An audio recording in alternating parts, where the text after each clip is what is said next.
Okay, I had an idea recently. What if there was a new element and it sort of warped how the old progression works and rebalanced things out? And what if that element was the wind element?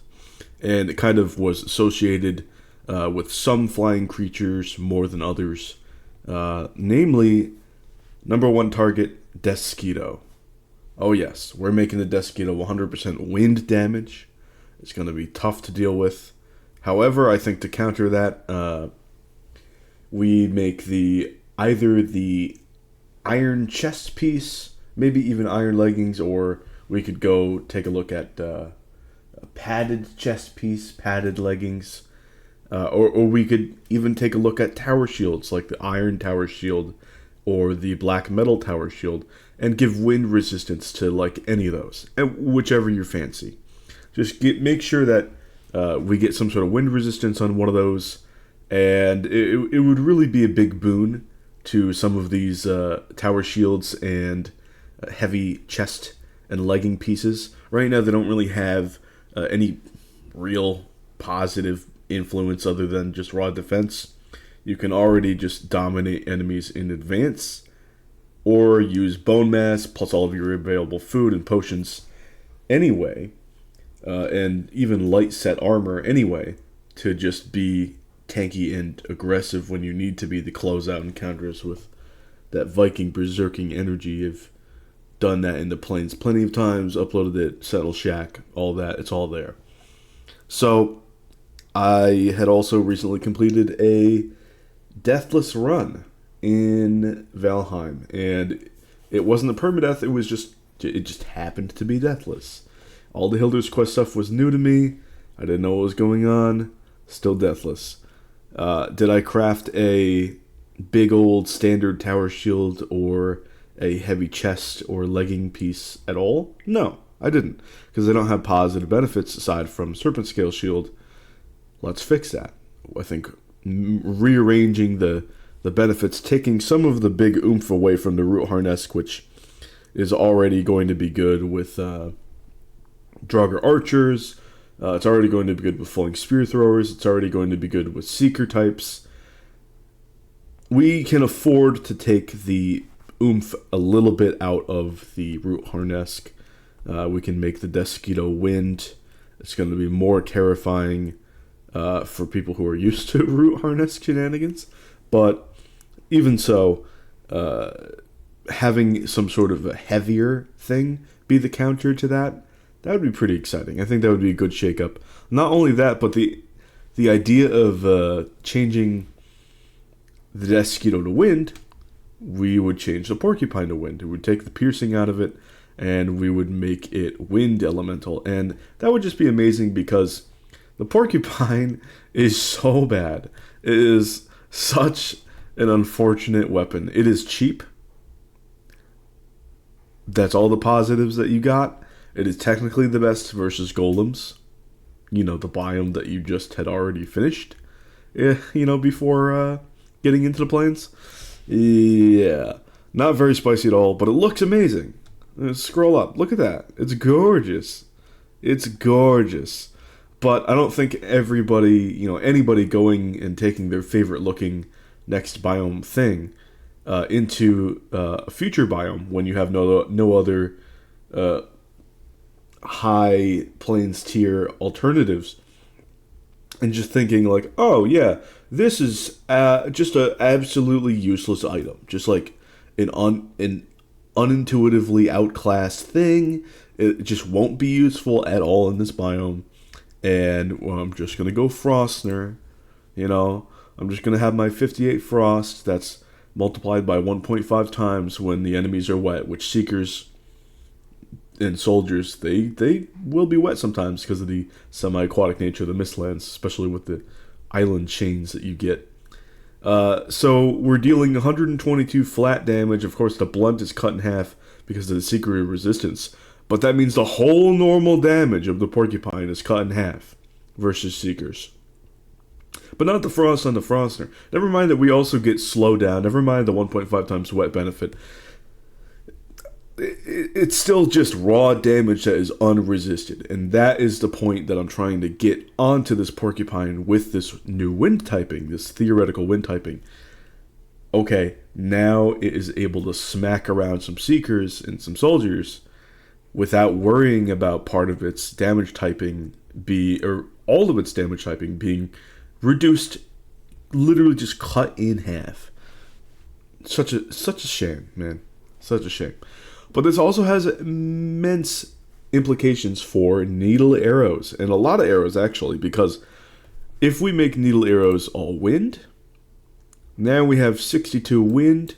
That's a different damage typing than pierce. So in the meanwhile, we've got to worry about the obsidian arrows, because obsidian arrows are pure pierce. But right now, we can just throw on a root harness, go into the plains, and we don't have to worry about mosquitoes. We can farm up mosquitoes no problem, and get just needle arrows, which are better piercing than obsidian, and just save the obsidian arrows for frost arrows, which are still better than, raw damage wise, any arrow in the game. Not to mention the slowdown, not to mention the 1.5 times wet damage. Ridiculously good. And it costs obsidian. So yeah. Frost arrows, of course. Pure pierce arrows are great because they have full staggering. So we have 26 pierce on the frost arrows, 26 stagger. And we check carapace arrow here. Yes, 72 pierce, still weaker than normal. 72 stagger though. We also have to worry about this type of high pierce damage arrow when it comes to Mistlands because of Yawls. Their underbelly takes 2 times pierce and only 2 times pierce. So different weak spots could have different weaknesses and resistances depending. So maybe Modair's head or maybe Modair's wings are 2 times weak to pierce, or not pierce, but like maybe they're resistant to wind, but like not the head. Maybe the head could be weak, or I don't know. I'm just throwing out examples here. The main really cool example that I like to think about this element is bats, because there's another benefit to wind that I would like to have. You know, I don't like elements just being like, oh, they're just, it's just damage. Okay. It's already neat to have resistances and weaknesses to think about in weak spots. That's already really cool. But I've been talking about frost that has slowdown, that's got a modifier when enemies are wet. Lightning affects staggering. It's the only element to do that. And again, it has that 1.5 times modifier, just like frost does on wet targets. This is really interesting, really nice. It truly activates my tactical neurons right there.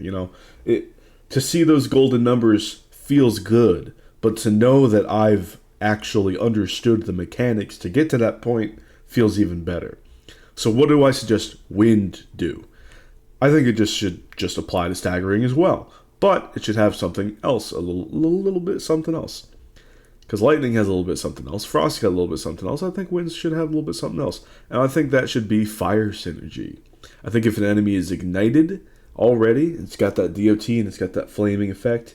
I think if you hit them with wind, it should have a bonus DOT. It should buff up the DOT.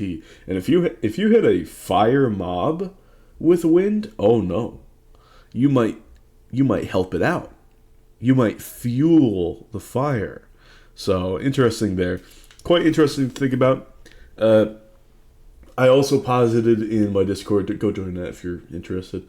Link in description. I posited like it having maybe like implications on flying enemies. I don't know. Maybe not. We're getting into more complexities in other elements when we say anything other than like 2 positive examples, other than just raw damage type interaction. But I think Iron Gate should fix poison before considering implementing an additional damage type. Fix poison. Right now, it doesn't stack hit to hit. Instance to instance in a single point of damage in a single hit, that'll all add up. So Draugr plus poison arrows, that'll generate 1 large tick. But if you keep spamming poison arrows before the tick is up, they will reset.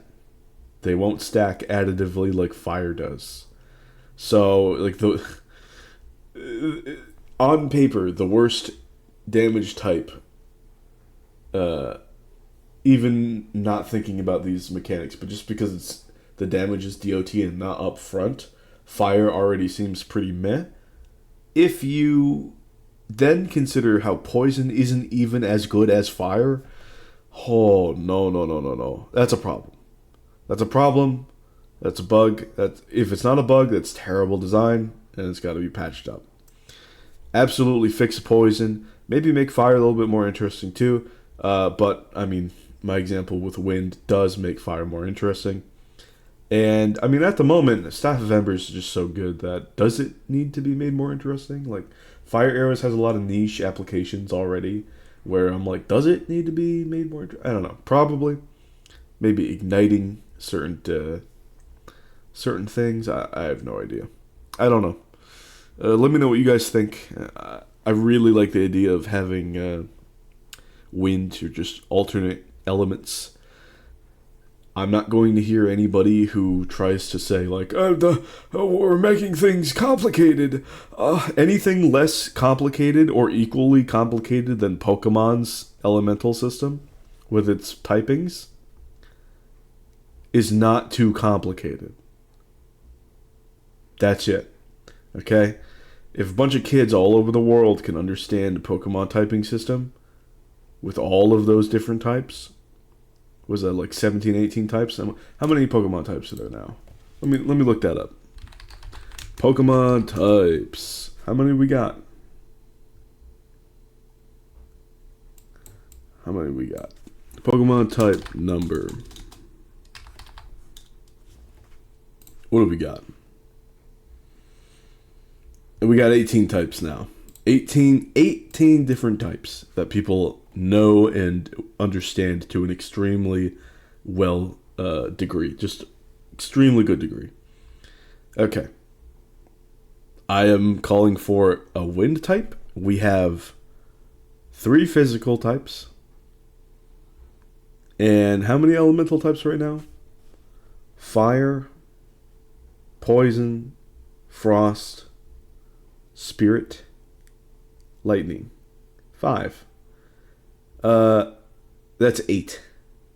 I would be calling for a 9th. So we would be less than half complex, just on a surface level, than Pokemon. Because there's multi-typing in Pokemon. And I'm sure we have multi-typing here with the damage types that we can have, but it's, again, less than half complex. I think this would be fine. Let me know what you guys think. Hopefully they'll fix poison. If there are some other weird ideas that you think you might have to make wind really fit in Valheim, let me know. Let me know what you also think about the whole problem solving and balance changing that this has impact-wise for like needle arrows, obsidian arrows.